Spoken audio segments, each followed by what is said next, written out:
at first I thought that people that would be interested in the kind of things that I wanted to broadcast would be people who read foreign sections in the newspapers. But it turns out that's just not true. I've got, my audience is around 100,000 people now, and a vast majority are people who went to a party or, or just to work or school or whatever, and they were talking to someone and someone told them like, yo, you want to hear a funny story about Argentina or Zambia or Korea? So I've got one, and I got this story from a podcast, and that's how people started listening to it.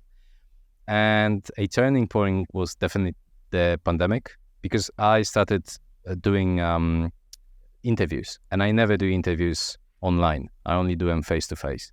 So when the pandemic hit and we went into lockdown, I couldn't do any recordings, and I thought, listen, this is a moment when people are just staying at home, and maybe they need something to get distracted or just have something on their ears or whatever. And I started recording solo episodes, just telling stories about what's been happening around the world and digging deep in the background and all that. And that's when it just blew up, and suddenly the money started growing, the audience started growing, and it's not